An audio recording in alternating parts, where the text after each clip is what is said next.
And now, the National Broadcasting Company presents Inspector Thorne in The Vacant Lot Murder Case.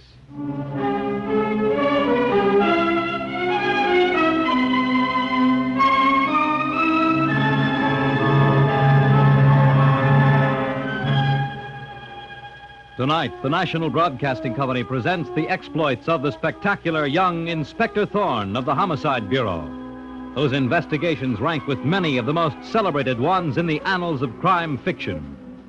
An investigator smart enough to claim he is dumb and modest enough to believe it. Tonight, Inspector Thorne turns to The Vacant Lot Murder Case.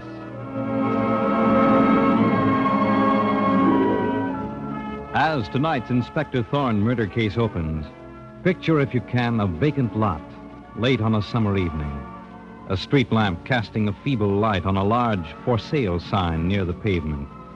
A man stops in a puzzled way and says to himself, "This is a funny thing. He said to come to number 1220. Must have made a mistake. This is a vacant lot." You looking for somebody, sir? Yes, for number 1220. But I don't see any. Oh, there's no 1220 on this block, mister. I live just across the street. I know there ain't. I guess you got the wrong address. Yes, it looks that way, son. Thank you anyway. That's okay. Good night. I wonder if this is a trap. Just what I thought. You lured me here to murder me. Help! Police! You killed me. What a fool I was. Come here.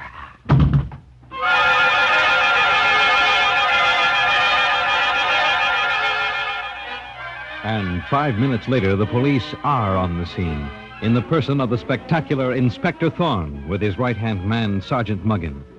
And as he bends over the murdered man, we hear him say, Sergeant Muggin, keep that crowd back. Come on, move on, you hear me? Get going, all of you. Find anything on the body, Chief? Nothing but a bunch of keys and some money in his pockets, Muggin. His face rings a bell with me, but I go blank when I think of names. Wait a second, Muggin. Here's a tailor's label in his coat pocket with his name and address. Huh? It says Arthur Hayward, 470 Maple Street. Rings no bells here, Inspector Thorne. Look, Muggin, there's a girl making for the alley across that vacant lot. Stop her, quick. Hey, you! Stop where you are, or I'll shoot! We're the police. Come back here. We don't want to shoot a woman. I'm coming. I don't know anything about this. What do you want? I'm Inspector Thorne. This is Sergeant Muggin. What's your name? What's your hurry getting off a murder scene? My name's Della Laverne. I don't know anything about a murder. Listen, Della, lying to Inspector Thorne won't get you anywhere. I'm not lying. Why were you running across this vacant lot? It's a shortcut home. Where do you live? West 23rd Street. That's 40 blocks from here, so the shortcut story don't go. Come over here. Look at this murdered man. You recognize him? He's a complete stranger to me, Inspector Thorne. How is it you're not carrying a handbag, Della? Handbag? Sergeant Muggin, look behind that big for sale sign in the vacant lot. I've got a hunch that's where she was hiding. Maybe she dropped her handbag with a murder gun in it there. Okay, Chief. Inspector Thorne, I'll tell you the truth. I do know the murdered man. His name is Arthur Hayward. Arthur Hayward. Why didn't you admit you knew him in the first place? Because I didn't want to get him into trouble with his wife. That's why, Inspector Thorne. Dead men can't get into trouble with their wives. Well, I didn't think of that. I'm a little dumb myself, but I did. Your hunch was 100% right, Chief. Here's a dame's handbag. Found it behind a for sale sign. No gun in it, though. The murder was committed 5 minutes before we got here, Muggin. That gave her time to get rid of it. I'll have the boys give this vacant lot the fine-tooth comb treatment, Chief. Right, Sergeant Muggin. Well, Della, just to save time, suppose you tell us why you murdered this man. You won't find any gun of mine here, Inspector Thorne. I didn't kill Mr. Hayward. No? I was here because Mr. Hayward telephoned and asked me to meet him here tonight in front of this vacant lot. Phoned you? Yes, because I didn't want to be seen on account of his wife. I waited behind that for sale sign. A dark night, a vacant lot, a lady hidden behind a real estate sign. Fine setting for a murder. But while I was still behind the sign, I saw Mr. Hayward coming. I heard him muttering to himself. I'll finish that line for you, Della. You saw somebody come along and shoot him. Is that it? Believe it or not, that's exactly what happened, Inspector Thorne. I've heard that kind of story before. It's got whiskers, Della. By way of advice from a dumb cop to a smart girl, try another. Hey, are you gents the cops? Come on, move along, kid. Chase yourself. I got something to tell you. What's on your mind, son? I'm Inspector Thorne. Inspector Thorne, the big shot from homicide? That's who he is, Bud. Who's that little brat? Get him out of here, Inspector. That's all from you, Della. All right, son. Go ahead. What's your name? My name is Jimmy Kildare, and I live in that house across the street. Did you see this man shot down, Jimmy? No, sir. But I talked to the gentleman before he was killed. Talk to him. The gentleman was all mixed up. He said he was looking for number 1220 on this block. 1220? I told him there wasn't no 1220. That'd be this vacant lot. So I told him he must have the wrong address. What then, Jimmy? That was all, Inspector Thorne. I kept moving on. Mom had sent me to the delicatessen for some things, and when I got back, she told me about the gent being murdered. Did you see this girl hiding behind the for sale sign there? No, sir. I didn't look that way. Say, did she kill him? I didn't kill anybody, you That's little... all, Jimmy. And thank you. I may see you again. If you want me, I live in number 1223 across the street. Bye, sir. Inspector Thorne. Yes, Della? I forgot to tell you about Mr. Hayward talking to that boy. Why do you think Mr. Hayward asked him where to find number 1220? He knew this was a vacant lot. I don't get it. You should. If what? If you told the murdered man to meet you at a phony address and waited there to murder him. What? Sergeant Muggin. With you, Chief. I think that's the ambulance coming now to pick up the body. Yeah. What about this dame? Tell the boys to take her down to my office and hold her. And keep a sharp eye on her, Muggin. You're telling me, Chief. After she's safely tucked away, meet me at the murdered man's house.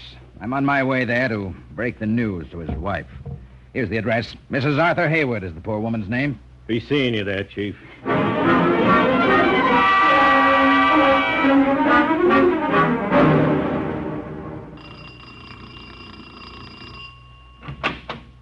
Yes? Is Mrs. Hayward at home? I'm Mrs. Hayward. I suppose you want to see my husband? My name is Thorne, Inspector Thorne of the police. The police? Oh, come in. I'm afraid you must brace yourself for very bad news, Mrs. Hayward. Bad news, Inspector Thorne? What? That's your living room, isn't it? Oh, yes, but why? I suggest we go in there. Oh, surely. Sit down in this chair. What I have to tell you is quite terrible. Terrible? Tell me what you mean, please. It's about your husband, Mrs. Hayward. My husband? Your husband was murdered about a half hour ago. What? The killer stepped out from a vacant lot in the dark and shot him. My husband murdered. Easy. You're becoming hysterical. No, I'm not hysterical. Easy now. My husband wasn't murdered, Inspector Thorne. He and I were just having a snack in the pantry. What? Yes, I'll call him. Arthur, dear. Coming, Ethel. Arthur, this is Inspector Thorne from the police. From the police. He came to report that you had been murdered. Is that correct, Inspector Thorne? There must be some mistake, Mr. Hayward. For a murdered man, I'm very much alive. Oh, if you hadn't been here at home, Arthur, I'd have fainted when Inspector Thorne told me. A woman we caught running away from the murder scene positively identified the body as yours, Mr. Hayward. This is utterly fantastic. I've never heard anything like it. To top the thing off, we found this tailor's label in the murdered man's coat. Well, it's my tailor, all right. And my name and address. This is the darndest thing I ever saw. Did you miss any of your clothes recently or give them away, Mr. Hayward? Now, let me think. Arthur, remember? You gave that blue serge suit you didn't like to your brother, John. That's right, I did. Last weekend at our little place in the country. Inspector Thorne, do you think it was my brother who was murdered? There's a certain resemblance, Mr. Hayward. It may be. Oh, this is dreadful. Now, don't jump at conclusions until you see the body. It may not be your brother at all. Well, it must be. This label comes from the suit I gave him. Perhaps he didn't like the suit any better than you did, Arthur, and gave it away to somebody. Oh, I imagine that's Sergeant Muggin who works with me. I'll let him in. I thought it was you, Muggin. Come in here. I want you to meet somebody. Huh? Sergeant Muggin, meet Mr. Arthur Hayward. Listen, Chief, I'm in no frame of mind to stand any kidding right now. Inspector Thorne isn't kidding you, Sergeant Muggin. I am Arthur Hayward, and this is my wife. Inspector Thorne thinks some mistake has been made, Sergeant. If it has, it's not the first one that was made tonight, ma'am. I might as well spill it now as later, Chief. What's that, Muggin? I let that dame we nabbed at the murder scene get away from me. You mean you let Della Laverne give you the slip? Call me all the names you want, Chief. The dame gave me a smooth story about seeing a guy doing the killing. I see. Said she saw Wade toss the murdered gun away. Started leading me to the spot and made a clean break. I sent out a general alarm for her. But I'm betting we'll never see her again. Yeah, don't let it get you down, Muggin. It's a bad break, but those things happen. I should have caught on a dame with a name like Della Laverne was a smoothie. And that's a real name, all right. I got this calling card of hers out of her handbag. Inspector Thorne, if the woman who identified the murdered man as my husband, Arthur, was really Della Laverne, she must have been insane. You know this woman then, Mrs. Hayward? I know who she is, and so does my husband. Ethel, please don't bring this out. This is a murder investigation, Mr. Hayward. Arthur, let's forget family skeletons and such things. Tell Inspector Thorne who Della Laverne is, and her shameful connection with your brother John. You must tell him, dear. I hope we'd never hear of it again, Ethel. But you're right. We must tell. Here's the whole dirty story, Inspector Thorne. Yes?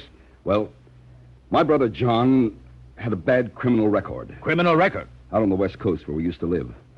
John was cashier at a big bank out there and made off with nearly $500,000 in bearer bonds. Was he caught? Yes, he got 10 years for it and served nearly the full term. Where does Della Laverne come into the picture? I'll answer that, Inspector Thorne. Della Laverne, the woman Sergeant Muggin says escaped from the murder scene, went to prison for the same crime. You mean she was an accomplice of your husband's brother, Mrs. Hayward? Yes, and she was sentenced for 5 years. And when she was released, she swore she'd kill John the day he was set free. She thought he had informed the police of her part in the crime. If she went up for 5 years and your husband's brother for 10, she had nearly 5 years to plan his murder. Yes. But we're not certain yet that the man murdered tonight is your husband's brother. Mr. Hayward, you say you gave him a blue serge suit last weekend in the country. I was surprised to see him there, Inspector Thorne. I hadn't seen him since he went to prison. A bad penny always turns up. When he showed up at our little place in the country, he said he was in a bad way, so I gave him that suit and some money. Even though he was my brother, I wanted to be rid of him so he wouldn't disgrace my wife Ethel and me any further. I understand. I do the same thing myself in similar circumstances. He said he was flat broke and destitute. I was so upset seeing him. It never occurred to me to ask what he did with $500,000 he stole. That's just what I was thinking, Inspector Thorne. Maybe that woman, Della Laverne, has the money. How could she have it, Ethel? Have you forgotten what happened when she got out of prison 5 years ago? I remember she came here and tried to blackmail you for a lot of money. What's that? She tried to get $10,000 from Arthur under threat of making it public that the notorious criminal John Hayward was Arthur's brother. What did you say to that, Mr. Hayward? I recalled the old saying, never to give a blackmailer the first dollar, and threatened to have her arrested.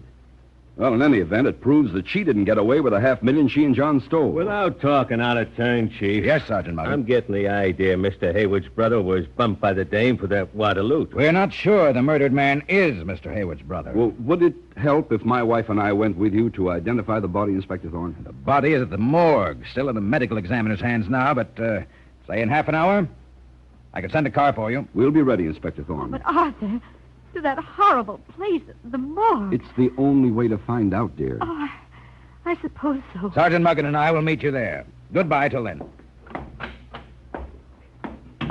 Somebody should bat me one for letting that Laverne dame slip out of my hands. Forget it, Muggin. When we get to the car, radio the Department of Criminal Records. What about, Chief? Tell them to get the full file and photographs of Della Laverne and John Hayward up to my office, quick. Gotcha, Inspector Thorne. And a few moments later, as Inspector Thorne is scanning the criminal records of John Hayward and Della Laverne in his office at the Homicide Bureau, we see Della herself excitedly knocking on the door in a notorious criminal hangout in New York's Lower East Side. Flash, Macy! Open the door. It's me, Della. Hurry. Have you got the brains of an idiot coming here? I got brains enough to trick Inspector Thorne and the stupid cop with him, Sergeant Muggin. Get out of here, you fool. We'll both be pinched. Get out. I am not getting out, Flash. Don't think I'll take the rap for the murder of Hayward alone. I'll throw you to the police. Now, how could I put the rap for Hayward's murder on you? I didn't even know the man you call Hayward was murdered. You lie through your teeth. Inspector Thorne nabbed me on the scene and you tipped them off. But I made idiots of them. I made a getaway. You make idiots of Thorne and Muggin? You're the idiot. I told you that phone call to meet Hayward at that vacant lot was phony, but no, you turned a deaf ear to me. You had that call put through to me yourself, Flash Macy. You planted me there so you could kill him and frame me. Listen, Della, don't try any tricks on me. It's unhealthy. You asked for it, Flash, and now you'll get it. Give me that gun and do it gentle and careful. Oh. I got you covered. Give it to me before I blow a couple of slugs in you. Oh, no, I'll give you the gun. Here, I'll drop it on the floor. Now let's talk sense. You think I believe you made a getaway from Inspector Thorne? It was Muggin that I tricked. You're tricking yourself, Della. I got away from them both. Listen, Della. Did he get your name? Yeah, I had a card in my bag. Besides, my name slipped out in the excitement. They had me copped. Okay. You got one chance left, Della. One last chance. How? What last chance? Run back to Thorne at the Homicide Bureau. Turn myself in. I've got you off hot spots before. Oh, what if you have? I'm telling you for the last time, Della. Rush as fast as your legs will carry you to Inspector Thorne. Put on the act. Tell him you were scared and made the terrible mistake of running away. Oh, it sounds crazy to It's me. your only chance, Della. Your only chance. Oh, all right, I'll go. But if you're tricking me, Every second counts. Go.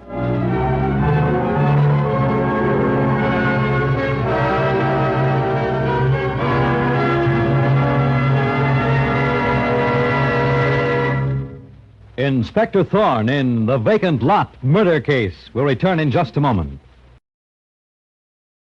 Now, back to Inspector Thorne and the Vacant Lot murder case.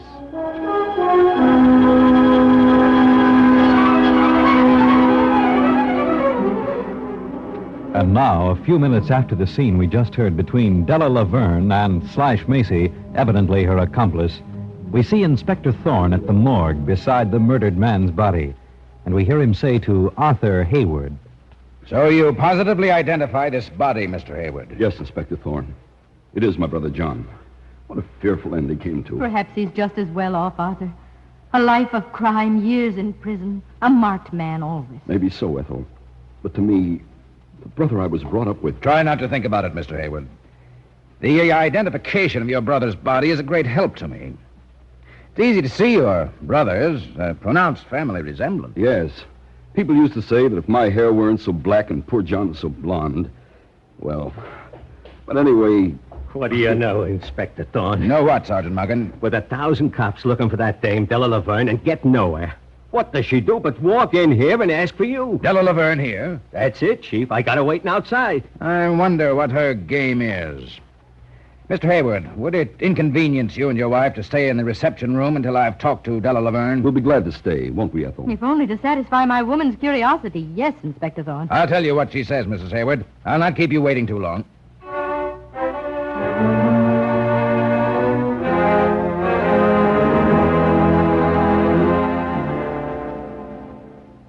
Well, Della, I wish I was smart enough to know what your game is coming here.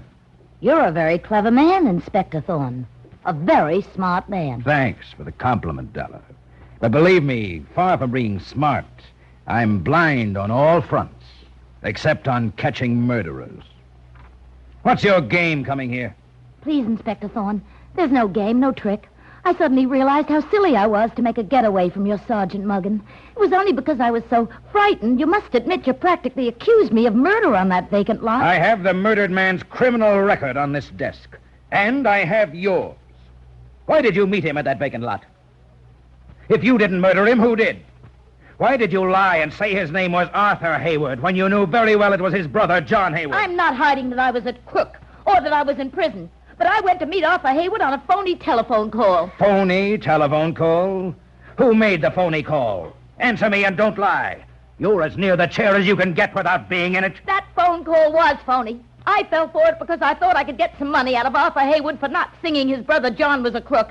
And I'm telling you again, the man I said was Arthur Hayward was there, Arthur Hayward. You've certainly got a end to fry, Della. Lies on top of lies. I was sent to that murder scene on a frame.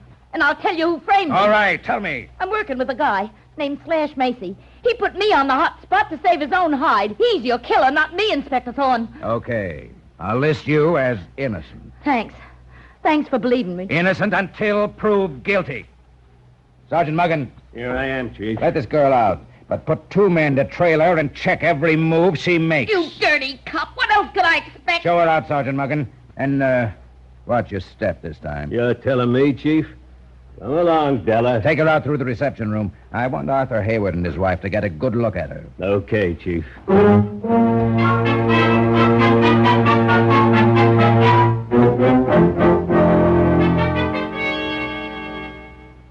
Well, Mr. and Mrs. Hayward, was that woman Sergeant Muggin led through here the one you know as Della Laverne? It's the woman who tried to blackmail my husband. No question. She's the one, Inspector Thorne. Now, tell me something about that little place of yours in the country, Mr. Hayward. Do you own it or rent it? I own it now. But my brother John owned it originally. What did you do, buy it from him? Yes. John told me he wanted the money to pay lawyer's fees before he went on trial for the $500,000 robbery he was accused of. He said he was not guilty of any wrongdoing. He was my brother. I believed him. The records here show he was guilty. I asked about the cottage because of the $500,000 he stole. It was never found. What? Never recovered? No. I've got an idea his coming to the cottage and asking you for a suit and some money was a ruse. Chances are his real object was to find the place empty and get the loot he may have hidden there. I don't see where he could have hidden it. But it might be a good thing for you to make a thorough search of the cottage and grounds, Inspector Thorne. I'll send a searching squad there at once, Mr. Hayward. Here's a road map to help them find it. The place is off the beaten track. Fine, thanks a lot. Well, I'll not need you any longer, Mr. and Mrs. Hayward. Good night. The same car that brought you is outside, ready to take you back. That's very thoughtful of you, Inspector Thorne. Well, let's get started, Ethel. Yes, I'm ready for bed. Good night, Inspector Thorne.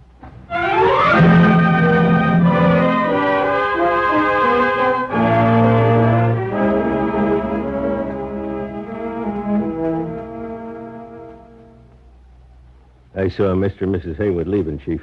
What do we do now? Go out to the Hayward weekend place in the country. To search for the $500,000 the murdered man might have stashed there? I don't think we'll find that there, Muggin. No? No, but I do think we'll find something highly interesting to Della Laverne, the woman we nabbed on the murder scene. Della Laverne? And also to her present accomplice in crime, Slash Macy. Slash Macy? Is he in on it too, Chief? We'll see. Anyway, Muggin, I'm about to close this case.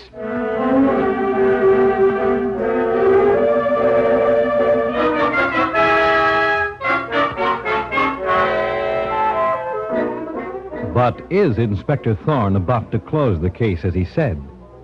For it is now the following morning, and we see him and Sergeant Muggin back in Inspector Thorne's office in the Homicide Bureau, and we hear Sergeant Muggin say, Well, Chief, it looks like we wasted the night searching the Hayward's weekend cottage. What did we find? Nothing. I found this bottle, Muggin. It's the clue that will break this case. Huh?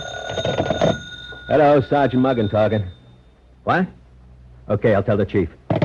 Chief, grab your hat. The boys have trailed Della Laverne out to Mr. and Mrs. Hayward. That's what I was looking for, Muggin. Quick, we've got to get there fast.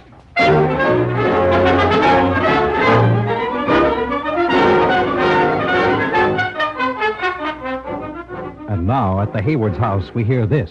Della Laverne, what are you doing here? Who's this man with you? You know what we're after, Hayward. $500,000, Hayward. Don't stall if you don't want to be plugged. Arthur, he'll kill you. You got the idea, lady. $500,000 or he meets the angels. I haven't got it. You're mad. I don't know what you're talking about. I'm giving you 10 seconds, Hayward. 1, 2, 3, 4... Stop. I haven't got it. 5, 6, 7, 8, 9... Don't move, Slash, and I shoot to kill. Muggin, get that gun away from him. Don't move, Slash. Thanks, Slash. Not so tough as you act, huh? Handcuff him and Della Laverne together, Muggin. You don't understand, Inspector Thorne. Slash and I were just making a social call on Mr. and Mrs. Hayward. With a gun in your hand and murder in your heart. You're dumb, Thorne. Hurry, Muggin, with the cuffs. Right. All set, Chief. Got him. I didn't murder Hayward's brother, Inspector. Slash put him on the spot. Shut your trap, I'm doing the talking, Slash. This guy Hayward's got $500,000 that belongs to Della and me. Inspector Thorne, these people came to murder me for something I haven't got. How could I have the money my brother John stole and went to prison for? I know how. It's because you, Arthur Hayward, are not Arthur Hayward. You're actually the ex-convict John Hayward. You murdered your brother, Arthur. Ethel, give me that Tommy gun. Kill them all, John. Mow them down. Yes, for it, Ethel. It's Thorne or... Muggin, drop to the floor. Point that Tommy gun to the ceiling, John Hayward. I've got you covered. He's got us, Ethel. He's got us. Drop that gun, John Hayward, or you're dead. Pick up the gun, Muggin. Get it out of the way. Right, Chief. Now, John Hayward. I'm not John Hayward. I'm Arthur Hayward. You got John's body in the morgue. Is that why you tried to kill me? I went off my Listen head. carefully. Here's the evidence that nails you as the murderer. Evidence? 1, the road map you gave me shows your fingerprints as those of the ex-convict, John Hayward. They match the prison fingerprints of John Hayward. Me and me. Right. Now, here are 20 bank books in this woman's name who calls herself Ethel Hayward, your wife. They total $500,000. So what? Ethel here was actually the murdered man's wife. I think... I confess. I was his wife, Arthur's wife. Shut up, Ethel. You're sending us both to the A chair. confession may make the court lenient, John. Well, come and join you, fool. I'm confessing, John. Keep on, Ethel. When John went to prison, Inspector Thorne, He left the money with me, and I promised to wait for him. Yes? But I got tired waiting for him, so I got a divorce and married Arthur. And when John got out of prison, you and John murdered your husband, Arthur. That's the story, Inspector Thorne. John came to our weekend cottage, demanded the $500,000, and he and I murdered Arthur. What else could we do? I don't know, Ethel. But dumb as I am, that's the way I figured it. The only clue I had was this bottle of hair dye that John, the ex-convict here, used to dye his hair black to make him look like his brother Arthur. Oh, I see. That accursed bottle of hair dye caught John and me. That's all, I guess. I arrest you and John Hayward for first-degree murder. I'm ready to go. You're not so dumb as you made out. I am dumb, but I made out. Take him in, Muggin. Next stop, the chair.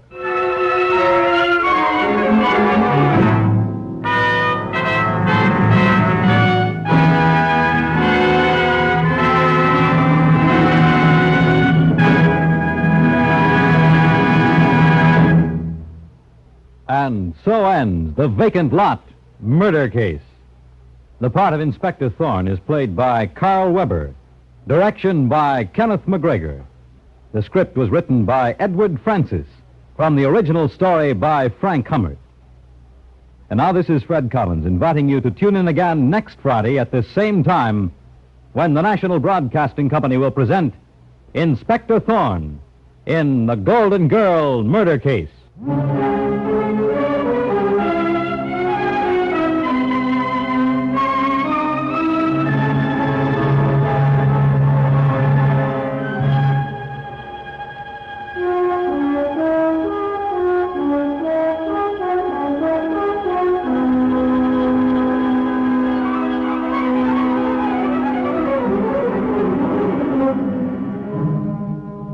It's the Silver Jubilee on NBC.